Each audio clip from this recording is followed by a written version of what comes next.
Assalamualaikum warahmatullahi wabarakatuh. Pada video kali ini saya akan membagikan tutorial tentang rekapitulasi penghitungan suara pada C hasil gubernur dan C hasil bupati di TPS.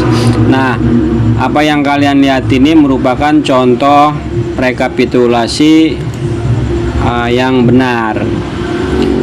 Sekarang kita perhatikan, lihat ada tanda hitam di sini, kotak-kotak yang hitam ini ada 1, 2, dan 3 dengan jumlah yang sama. Artinya jumlah pengguna hak pilih harus sama jumlah dengan jumlah surat suara digunakan, dan harus sama juga dengan jumlah surat suara sah dan tidak sah. Di sini saya mau coba perlihatkan juga. Ini contoh penulisannya. Pertama, kalian harus tahu jumlah DPT masing-masing TPS terlebih dahulu. Di sini saya sudah siapkan. Saya kasih contoh di TPS 1 266 251 517 jumlah DPT-nya. Nah, DPT ini kita masukkan ke formulir model C hasil.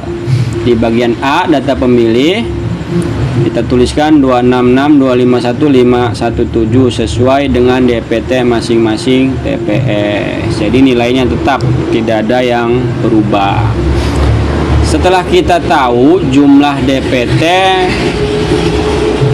maka kita sekarang ke data penggunaan surat suara. Poin nomor 1, jumlah surat suara yang diterima termasuk surat suara cadangan 2,5% dari DPT di TPS.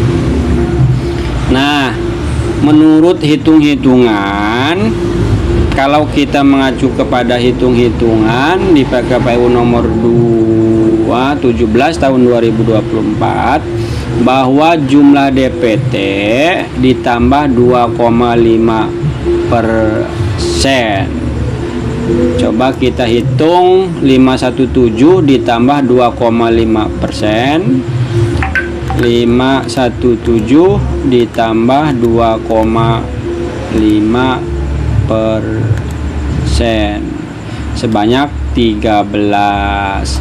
Artinya 517 ini ditambah 13 sama dengan 530. Namun nanti di TPS bisa saja jumlahnya bukan 530, bukan hasil hitung-hitungan rumus. Kenapa? Karena yang hitung surat suaranya manusia bisa salah juga. Jadi makanya di TPS tolong surat suaranya dihitung manual satu-satu. Jika setelah dihitung jumlahnya kurang atau lebih dari DPT ditambah 2,5%, ya ditulis saja sesuai yang dihitung ada berapa gitu. Tapi kalau misalkan jumlah DPT-nya kurang dari 517 ditambah 2,5% atau jumlahnya kurang dari 530, ini banyak. Misalkan jumlahnya 500, kan kurangnya 30 tuh. Nah, tolong nanti hubungi PPS-nya, karena itu kurangnya banyak. Kalau kurang 1-2 mah ya nggak masalah lah kayaknya. Kalau kurangnya banyak baru hubungin PPS-nya. Nah, setelah kita tahu jumlah surat suara yang diterima, kita ke pengguna hak pilih. Nah, ketika pemungutan suara, pemilih kan datang ke TPS. Ada yang pemilih itu jenisnya DPT, DPTB, dan DPK. DPT ini yang bawa surat pemberitahuan. DPTB ini pemilih pindahan.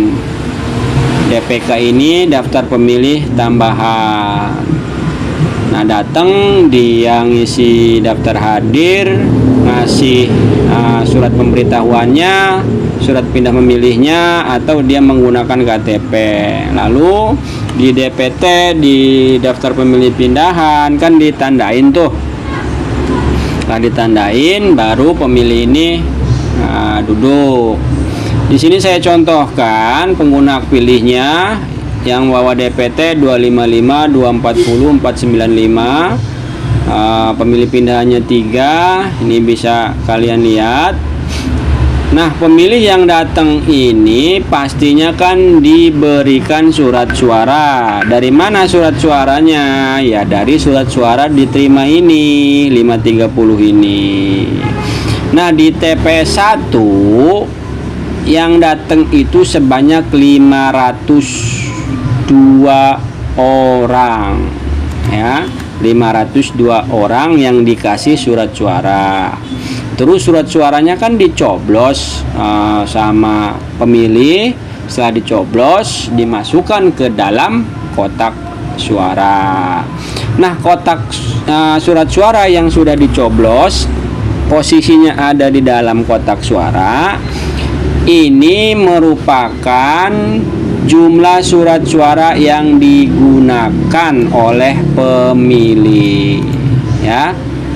Surat suara yang sudah dicoblos, yang sudah dimasukkan ke dalam kotak suara, merupakan surat suara yang digunakan nih. Artinya jumlah pengguna hak pilih ini 502 ini harus sama dengan surat suara yang digunakan, ya. Hitung-hitungannya, jumlah pengguna hak pilih harus sama dengan surat suara digunakan.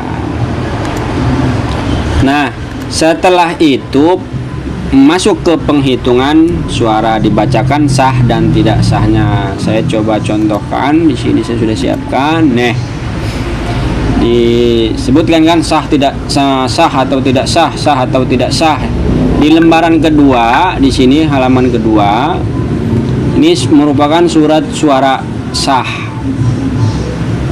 Ini surat suara sah, dan ada lagi yang tidak sah. Tidak sah di poin B di sini, ya. Ini merupakan surat suara yang tidak sah. Saya contohkan di sini, tidak sahnya 0, tidak ada.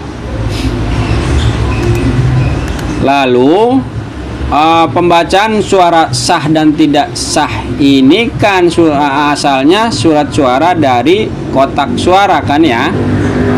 Asalnya dari kotak suara, diambil, dibacakan sah dan tidak sah. Setelah dibacakan, ditulis sah berapa, lalu tidak sah berapa. Artinya pengguna hak pilih dengan surat suara digunakan ini harus sama dengan jumlah seluruh suara sah dan tidak sah. Di sini saya contohkan 502. Tuh, ini 502 jumlah seluruh suara sah tidak sah. Sama surat suara digunakan, lalu ini jumlah pengguna hak pilih 502. Angkanya sama. Kalau sama berarti data ini sinkron. Nah, di halaman kedua ini ada perolehan suara sah. Ini saya contohkan 167, 167, 168. Perolehan suara sah ini dijumlahkan semuanya 167 ditambah 167 ditambah 168. Nah, angkanya hasilnya ditulis di bagian atas ini, 502. Jumlah seluruh suara sah 502. Ini ceritanya surat suaranya sah semua, ya. Tapi di TPS pasti ya ada aja yang tidak sah. Jadi suara sah ini tidak harus sama dengan pengguna hak pilih dan surat suara digunakan. Ini hanya contoh saja kalau suara-suara sah. Yang harus sama ini jumlah seluruh suara sah dan tidak sah. Nah, ini kan 5 suara sah 502 ditambah 0 yang tidak sahnya. Semuanya 502. Bisa saja di TPS misalkan di sini 2, di sini 2, di sini 500 gitu. Kalau dijumlahkan 500 tambah 2 ya 502, dan ini suara sah dan tidak sah harus sama dengan mana tadi? Dengan pengguna hak pilih dan jumlah surat suara yang digunakan. Nah, selanjutnya tadi kan poin 1 sudah ya, jumlah surat suara yang diterima 530, jumlah surat suara digunakan 502. Ini sesuai pengguna hak pilih dan jumlah suara sah dan tidak sah. Nah, ada jumlah surat suara dikembalikan oleh pemilih karena rusak atau keliru coblos. Surat suara rusak atau keliru coblos ini merupakan surat suara yang ditemukan oleh KPPS atau oleh pemilih sebelum surat suara dimasukkan ke dalam kotak suara. Ini surat suara rusak ya, surat suara rusak. Sebelum masuk kotak suara, pokoknya sebelum masuk kotak suara. Jika ditemukan sebelum masuk kotak suara, ini namanya kotak rusak atau keliru coblos. Nah, keliru coblos ini ditemukan, dilaporkan oleh pemilih. Jadi misalkan pemilih nyoblos partai jeruk, ternyata salah, harusnya dia partai apel misalkan. Nah, ini pemilih boleh melaporkan kepada KPPS surat suaranya diganti. Nah, nanti dicatat di sini ada berapa yang rusak atau keliru coblos. Misalkan ada 2. Nah, lalu ada surat suara yang tidak digunakan atau tidak terpakai. Surat suara ini merupakan surat suara sisa. Tadi kan ada surat suara digunakan ya yang diberikan kepada pemilih. Terus ada surat suara rusak. Nah, lalu ada surat suara yang tidak terpakai, yang sisa. Saya contohkan di sini 26. Nah, data penggunaan surat suara ini tentunya harus sesuai. Mana yang sesuai? Yang sesuainya jumlah surat suara digunakan 502 ditambah surat suara rusak sebanyak 2 ditambah tidak terpakai 26. Kalau kita jumlahkan semuanya ini hasilnya sama dengan surat suara diterima sebanyak 530. Coba kita hitung 502 ditambah 2 ditambah 26 sama dengan 530 nih. Nah, 530 sesuai dengan surat suara diterima. Nah, jika sudah sesuai semuanya, maka bisa dikatakan rekapitulasi penghitungan suara ini sudah sesuai. Pengguna hak pilih sama dengan surat pengguna hak pilih sama dengan surat suara digunakan sama dengan jumlah seluruh suara sah dan tidak sah. Ada 3 berarti yang sama tuh ya. Lalu kemudian jika dijumlahkan 502 surat suara digunakan, 2 surat suara rusak, dan 26 surat suara tidak terpakai. Jika ketiga ini dijumlahkan hasilnya adalah 530, maka sudah bisa dipastikan surat suara rekapitulasi penghitungan suara ini sudah sesuai dan sudah siap dimasukkan kembali ke dalam kotak suara untuk diantarkan kepada PPS. Cukup sekian, semoga bermanfaat.